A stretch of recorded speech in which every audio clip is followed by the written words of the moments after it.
Live and Baton Rouge proud. You're watching Local 33 News at 5. Good afternoon to you. I'm Dion Gilly. John Burns has the night off. Thank you for joining us for Local 33 News at 5. I'm here in the Weather Center with Chief Meteorologist Jesse Gunkel because we are tracking the tropics tonight. We have live team coverage of Tropical Storm Gordon. Local 33's Justin Campbell explains how the city of Baton Rouge is getting ready ahead of that storm. Local 33's Harrison Golden is waiting for the governor to explain the state's plan when dealing with Gordon. But first, we start with our chief meteorologist here. And Jesse, people are shifting their thoughts from Labor Day to this storm that could possibly be in the Gulf soon. Yeah, obviously, it's a big kind of, a lot of people are probably a little complacent just because they were, thoughts, minds on other things, right. Enjoying a little fun, the LSU football game. Well, getting back to reality, yeah, we need to keep a very close eye on Gordon at this point. Right now, as you see behind me, it's now starting to drift a little bit off the coastline, just about 50 miles to the west now of areas such as Fort Myers, still sitting about 400 miles away from the mouth of the Mississippi River. And here's the very latest. As you see, we've had a little bit of rainfall across portions of Louisiana at this point, driving up towards the north, but that's not associated with Gordon. Here is that current path, and with the latest advisory at 4 o'clock, well, there is the possibility that we may even see a Category 1 storm just before landfall. It's going to be towards the lower end of the scale at this point. Notice as we zoom in, for the time being, those winds are sustained at 50, gusts sitting at 65, and it's a quick mover, moving to the west-northwest at 17 miles per hour. Let's just hope for that quick forward speed and that it quickly races through the area, and that looks like what's going to happen because that means that the rainfall won't be as much as originally anticipated. That's good news for us. We don't need the flooding, and because if it moves so quick, it doesn't have that time to slow down and intensify. But again, there is that potential across the warm waters. We're lacking wind shear in the northern Gulf. Possibility of a Category 1 storm. Notice now landfall in Mississippi. We're talking winds up to about 75 miles per hour, and then it quickly races through, pushes through Mississippi and then into northern Louisiana and quickly downgrades. I think hurricane force winds mainly on the eastern quadrant of this storm. For us, possibility of tropical storm force winds, but that is even a little bit limited. I think we're going to fall in that 20 to 30 category for wind gusts, as you notice, because I believe unless this path makes a big push to the west, all the action is actually going to be off towards the east, and we'll detail that coming up in just a bit. Deanne? All right, Jesse, thank you. Just into our newsroom, St. John the Baptist Parish is saying that offices and schools are closed due to the storm tomorrow. Now, once again, these are offices and schools in St. John the Baptist Parish. All of those will be closed tomorrow. Happening now, the governor and his team are keeping a close eye on Tropical Storm Gordon. In the next 30 minutes, actually less than that, next 15 minutes, Governor John Bel Edwards will give details on what could become a statewide response to this storm. Local 33's Harrison Golden is live from the governor's emergency preparedness office with a preview. Harrison?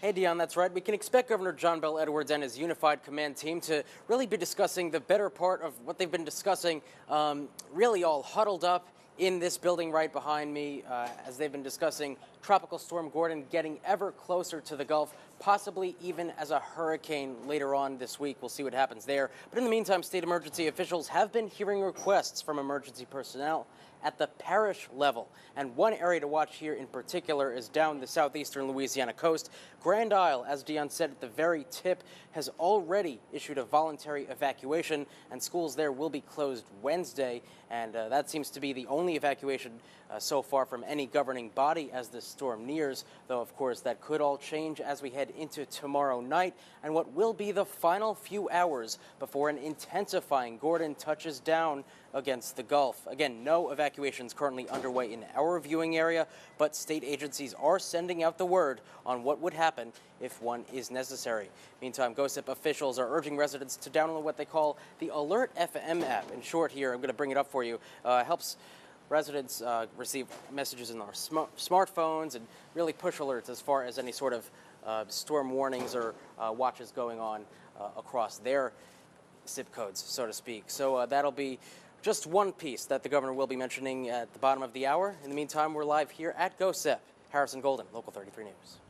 And Baton Rouge city workers are also preparing the city for rain and potential flooding. Local 33's Justin Campbell continues our live team coverage on their efforts before Gordon makes landfall. Justin. Yes, good evening, Dion. The Mayor's Office of Homeland Security says they'll probably activate their crisis action team tomorrow. What that means, they plan to bring in extra staffing for basically first responders, whatever they need at that time, and they'll assess the situation as the day goes by. But they also want you to be safe and be prepared for potential flooding. People filled up sandbags today at one of the 5 locations where they're available across the parish for free. At the same time, city workers were also out and about and working to be prepared.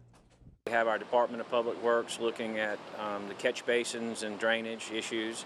Right now, the river stages are pretty moderate, so we think our ditches will be able to move most of the water. But we are telling people to prepare. Now, if you want a list of those sandbag locations and also some tips to be prepared for this storm that's coming, make sure you head over to our website, beourproud.com. We have all the information available for you there. We're Local 33 News. I'm Justin Campbell. Well, Energy Louisiana is preparing for the storm's impact and the potential for power outages. The utility wants you to stay ready before and after the storm. You can use the Entergy app to report outages or check on the status of power at your home or business. Entergy's outage map shows where the outages are and gives you an estimated time on when those lights will be back on. You can also send and receive text messages about storm and restoration efforts by texting REG to 368-374. And remember, you can count on Local 33 to keep you up to date day or night. Log on to our website, beourproud.com, for new details on the storm from our weather team and new information you need to know from our team of reporters. You can also follow us on Facebook and Twitter. And our coverage continues right after this break.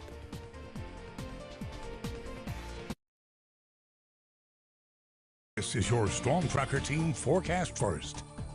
Saturday, everyone, here's a look at your forecast first. It's been warm the last few days, and we're going to continue on that warming trend. But we do have some chance for some showers later on this week. I'll tell you when in just a few minutes. But first, Local 33 News at 6 starts right now. The fight to end the opioid epidemic continues. We have more on the effort to get leftover prescriptions out of homes before it's too late. Plus, you won't be reading any books at this library that's not expected to open for a while. We'll tell you the latest on the building stability coming up. Live and Baton Rouge proud. You're watching Local 33 News at 6. good evening to you guys and welcome in. I'm Amber Smith. Thank you for joining us here on Local 33 News at 6. Some events this weekend had to change plans and move locations due to the downtown library saga. Now, even more road closures as heavy equipment rolls in. Local 33's Justin Campbell is joining us live down there with the latest. Justin, how's it looking?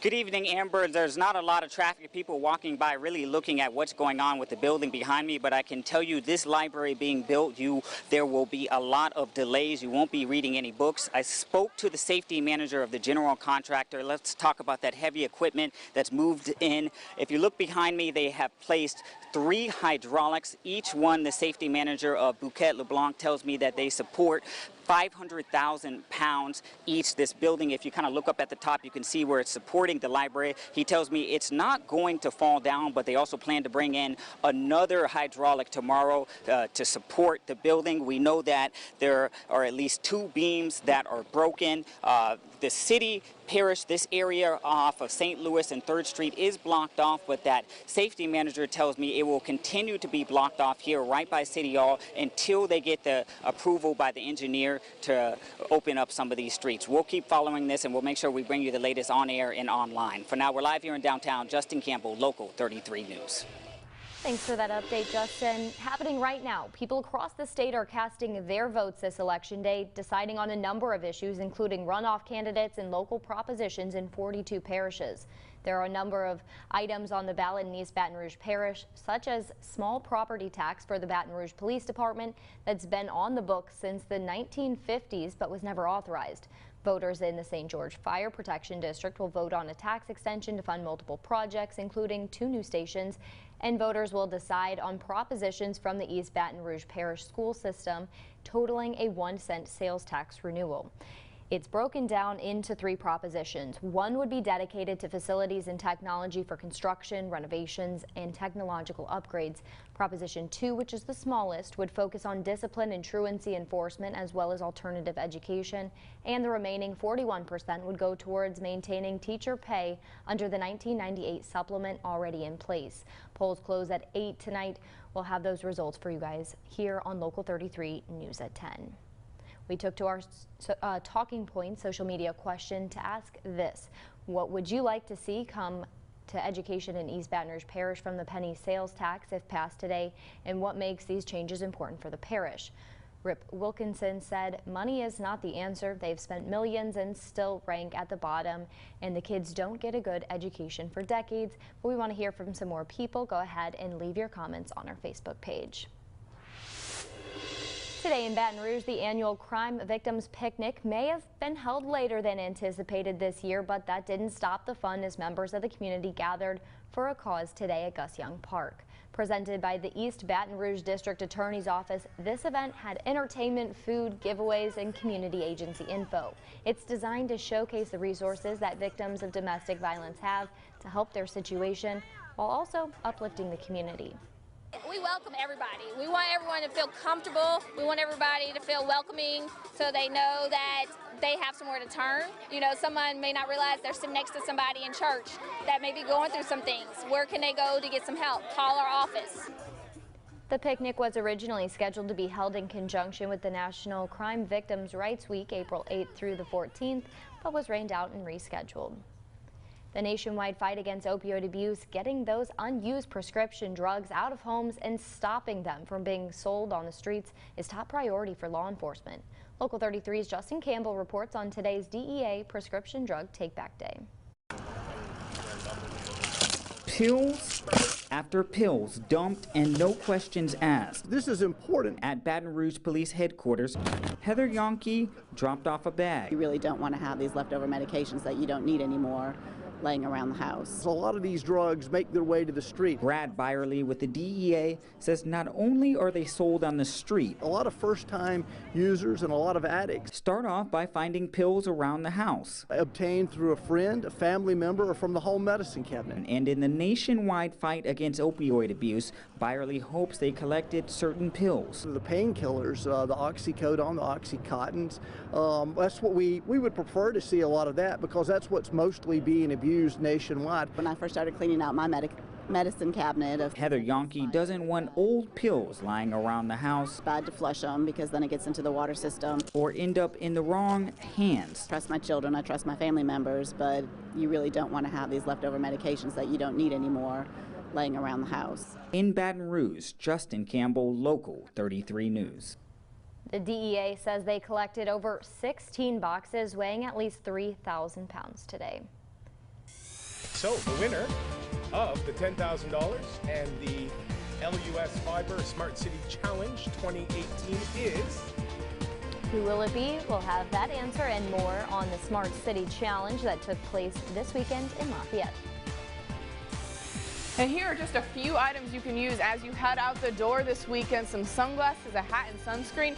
I'll tell you why in just a few minutes. Stay with us.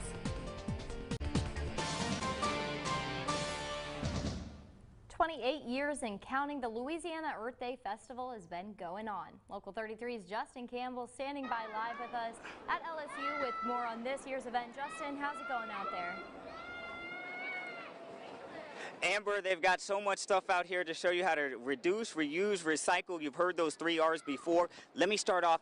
Really cool product I want to show you by Solar Alternatives. If you're on a hot Louisiana day sometime in the summer, look at this. I wish my mom would have had one. It's a solar oven. You pop a can of biscuits in there or put some jambalaya in there, shut the top, gets up to 500 degrees. You don't have to stink up your house with the food that you're cooking. It is a really good product that they have out here. But also moving this way a little bit to the left, I'm from Texas. I drive a big Tahoe gas guzzler, eats almost 1 whole check to fill up the tank. Here is a hybrid car. I mean, I've seen them before. Don't know if it uses a big V8, but inside, this is my first time being able to get inside one of these cars. And inside of them, Amber, they're really nice. They look like any other car, but let's talk about what's underneath the hood and how do you actually, fill this up and make sure you don't run out of gas. We're going to bring in Tyler Herman. He's with Louisiana Clean Fuels. Thank you, man. Thank you for joining me. Tell us a little bit about this car. How do you keep it charged, and does it make a difference in the carbon footprint? Yeah, absolutely. So this is kind of a neat car. It's called a plug-in hybrid, and it's the Honda Clarity. And so they have both gas and electric. So I've got 50 miles all electric, and then it's also 45 miles a gallon on gas. So even if you never plug it in, it's still way efficient, saving a bunch of money. So what if I'm driving all the way up to the countryside, going up somewhere north? How do I make sure I don't run out of gas? Well, if you've got the gas stations around, you just go there. You don't have to charge if you don't want to. And then if you've got the availability and the electricity, then you just plug in there. Well, here's a real question. Has it made a difference in your bills? Oh, absolutely. Oh, absolutely. I've driven something like 5,000 miles and only filled up like 5 times. And how much does one of these cars cost? About $34,000, something around about that. And it's pretty comparable to all the other plug-in hybrids, so there's a lot of them available too. Amber, they have a lot out here. I'll start saving for this car because I don't want to keep putting that type of money in my Tahoe. But we'll send it back to you in the studio. But a lot of great products that they have out here for Earth Day, Amber. Yeah, Justin, we were seeing you in there. It looked like you were pretty comfy in there. You going to take that home with you? I can't hear you a little bit, but if you try to say it again, breaking up a little bit. Oh, that's all right. We'll come back to us in here then. Hey, Justin, thank you so much. That was fun. I was just saying, I think you're going to go home with that car. It looks like a pretty good fit for you. Thank you so much. Well, we're Storm Tracker Team forecast first. Good evening. We're going to take a look at your forecast first right now. Temperatures are sitting in the 50s, 54 degrees, winds out of the northwest there at 5 miles per hour. And actually, as we head throughout the night, temperatures are going to continue to drop down into the 40s. We are looking at a low of 46 degrees, and then we're warming back up into the 50s as we head throughout our Sunday morning. But overall, we have a beautiful forecast for you.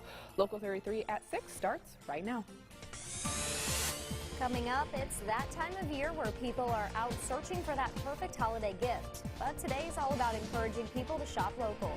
More on the meaning behind Small Business Saturday.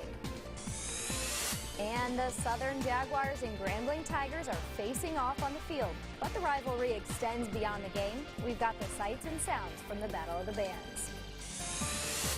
Plus, it's also time for that last LSU home game. We'll introduce you to a Tiger fan that's been tailgating for over half a century.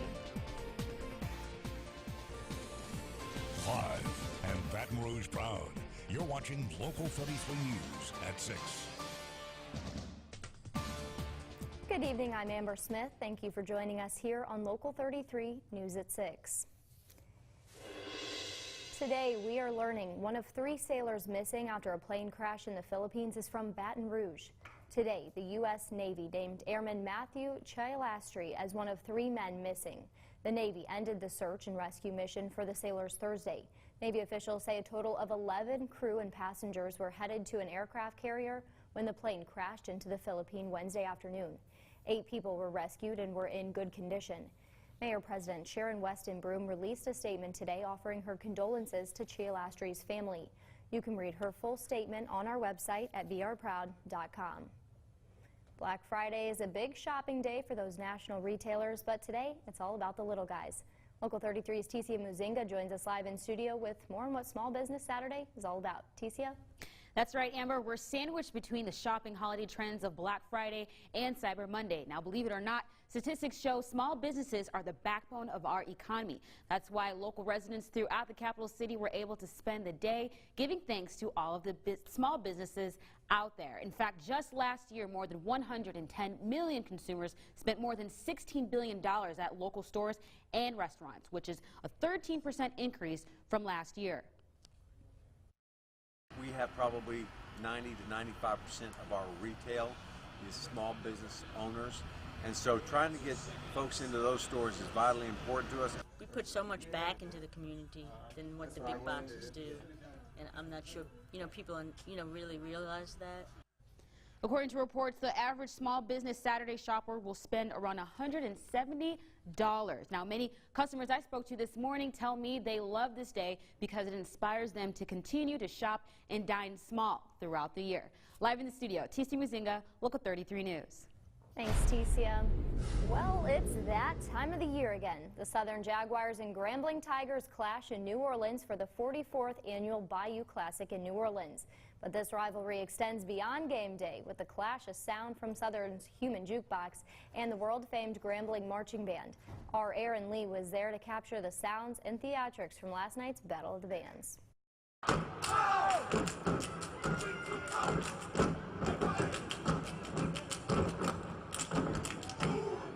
The Greek show and the Battle of the Bands kicked off this weekend's festivities at the Bayou Classic.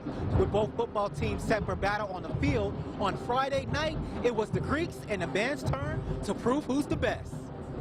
With the creative routines from Greeks of both schools, only fueled the fire for the much-anticipated fans to take the stage.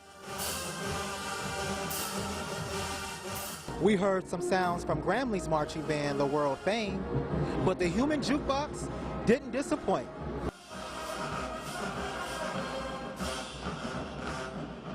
Now, as these two bands went tick for tack all night, it was the Human Jukebox that stole the show when it was announced that they're the first marching band with an official license plate. From the Superdome for Local 33, I'm Aaron Lee. Today is the 44th time the Jags and Tigers will meet on the gridiron, with Grambling currently leading the series 22-21. Kickoff was at 4 and the game's currently still in play. We'll have more on that later on in sports. Well, and our football frenzy doesn't stop there. Today is the last LSU home game for the season, and this game is a special one for a Tiger fan turning 90 years old today. She's been tailgating at LSU a long time, saying nothing can keep her away. Local 33's Justin Campbell spent the day with her. He joins us live in studio. Justin? Amber, this is Helena Anderson, the birthday girl. She woke up today feeling great, put her Tiger colors on, socks, beads, drove to the tailgate, and celebrated. Been doing this? Since 1950. 1950? Wow. That's a long time. Almost 70 years, Helena Anderson, who goes by Nani, has been tailgating at LSU. Love LSU football. With her drink in her hand. My scotch is my favorite. She sits back and has a good time. I don't like to miss any of the games. Who would? And LSU football recognizes that. Came from somebody special, so you go ahead and open that up. Now, of course, Lisa taped it up with duct tape. She ripped open her birthday box just as quick as a child at Christmas. Coach O. To find a signed picture from him. But years before Coach O, Nani says tailgating was different. Years ago, we used to just come and park, eat a sandwich, and go to the game. Now this is an all-day affair. Over the years, a sandwich didn't cut it for a tailgate. But now everybody brings something. But that doesn't mean she likes everything people bring. What about boudin? She's not a fan. But that gumbo? Very good. Would you like a taste? I'll take it. I'll take it. I'll take it. It's a family meal, and football, a family game. Oh, look at that old bag. She's still going to the games. Yes, she is. 90 years strong and still tailgating. Want another bite? Oh, I'm good. Why don't you have a bowl? So how'd that end up tasting, Justin? It was amazing, guys. I'm thinking gumbo may be the trick to keeping you alive, living a long, healthy lifestyle. Hey, a bowl of gumbo keeps the doctor away. That's the saying, right? I think that's what it is, guys. It's definitely a better option than that apple there. I agree. And Morgan, we're talking about the tailgating for LSU. What do we have coming up in sports? Yeah, you kind of stole the thunder there. Big game versus Texas A&M. I don't know how you could possibly top that one there. Good story by Justin. But we're going to try there. Actually, we have Brian standing by. They're in Tiger Stadium to kind of set the scene for the game. Welcome to Tiger Stadium. You can see the Tigers behind me warming up for this rivalry game, LSU and Texas A&M coming to town. The Aggies have never beaten the Tigers since they've been playing in the Southeastern Conference. Kind of funny to hear this student section. They're getting a little bit loud, a little raucous, and a little bit loud during the Auburn-Alabama game, actually playing over my shoulder. And you guys cheered for the Auburn Tigers to take down the Alabama Crimson Tide. Coming up, I'll have my keys to the game and what you should be watching for in this one. That's all coming up here in Code Nation Sports. Hey, thanks, Brian. A lot more coming up in sports. But before that, a little LA outdoors. It's Thanksgiving. The fishing is mighty fine out there. And we were kind of cool as we rounded off our week, but as we head into the weekend, we're going to start to see our temperatures really warm up and be more so around our seasonal average. I'll have more details in just a few minutes. Stay with us. Your Storm Tracker team forecast first. Hey, good evening, everyone. Let's begin on that Doppler radar. No activity across the area. It's well off to the northwest of us, so your night planner. Temperatures will drop to 75 degrees. Rain chances at 20%. But looks like we're walking into no rain chances. I have those details coming up. Local 33 News at 6 starts right now. Coming up, remembering a pioneer in peace. Kofi Annan, the first black African to lead the United Nations, has died at the age of 80. We take a look back at some of his accomplishments. And sharing their stories, a group of former criminals lead the fight against crime right here in Baton Rouge. Hear their message. Plus, finding forever homes today. People from all over came out for our second annual Clear the Shelters event aimed at finding families for our four-legged friends. And Baton Rouge proud. You're watching Local 33 News at 6. Good evening to you. I'm Amber Smith. Thank you for joining us here for Local 33 News at 6. Local 33 was proud to team up with our annual Clear the Shelters event this morning and afternoon at Camp Bow Wow. Local 33's TC Muzinga was there to show us about this event benefiting Baton Rouge animals. The big day is finally here. Despite the hot, humid, and sticky weather, very excited with the turnout, especially with the heat. Residents in the Baton Rouge area came together Saturday morning for a special cause. We already have a good crowd showing up. Clear the Shelter is a nationwide pet adoption drive aiming to find these four-legged animals a loving home. 5-year-old Lulu is hoping to leave with a new family. If she was not pulled by a foster, she would have been put down. Several animal rescue agencies like Dante's Hope brought in their animals in need to help people like this little girl find a new friend. Nobody cares who you adopt from. We're just happy that you're here to adopt. LSU graduate Alex Lee tells me he heard about the event weeks ago, and now he's searching for his first puppy. She's a blue heeler, a terrier, lab mix, and we're also looking at Elliot, who is, we think, a terrier and something else mix, but she's a year old or so. Once you picked out your new pet, you can walk right over here to the Sherwood South Animal Hospital, where they offer free services. We'll get them microchipped. They'll have a permanent identification. They'll have a lapel that goes on their collar. And, you know, from there forward, the rest of their life, they'll always be permanently identified through floods, fires, hurricanes, anything happens, they'll always make their way back home. For many people here, it was love at first sight. And now some of these cats and dogs finally have a new home. Ticia Muzinga, Local 33 News. Here at Camp Bow Wow, the day is finally wrapping up. We are joined with Memory from Camp Bow Wow now. Memory, why did you guys want to get involved with this event? Oh my gosh, we are all about, saving animals' lives, and this isn't about us. This is about the dogs. It's about them finding their forever home and getting them out of the shelters. And I think a lot of people, the scary part is just not knowing these dogs' backgrounds, but it's taking a chance, and it's a chance worth taking for sure, because these dogs will love you for the rest of your life. So many people have found a great dog to take home today. We're also joined with Casey from Subaru Baton Rouge. Why is this something Subaru wanted to get involved with? Subaru loves pets. We have a whole month dedicated to it in October, and we just love to get out here and support all of our local shelters. We do a lot of stuff with the cause community out here, and so we just like to come out and do what we can to support how we can.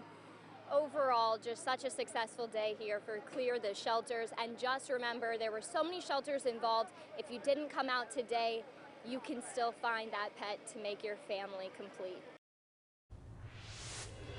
Switching gears here, despite a violent week of crime around the capital city, Baton Rouge's top cop says the city just had its safest July in 16 years. At this time last year, there were 50 homicides compared to 48 so far this year. During the summer months, when you typically see an increase in crime, there were 33 homicides in 2017. That's compared to the 12 we've experienced so far this summer. According to Chief Murphy Paul, last month was the safest July in Baton Rouge since 2002. The chief says it's all because of the community and people calling in tips to Crime Stoppers. It's people like you who make Baton Rouge better. Keep talking, because we will never, ever stop listening. You are not alone in this fight on crime. we got your 6.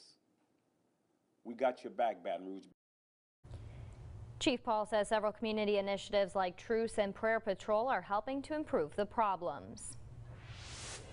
A group led by former criminals hit the streets today telling their story to at-risk teens, so hopefully they won't end up in prison like they did.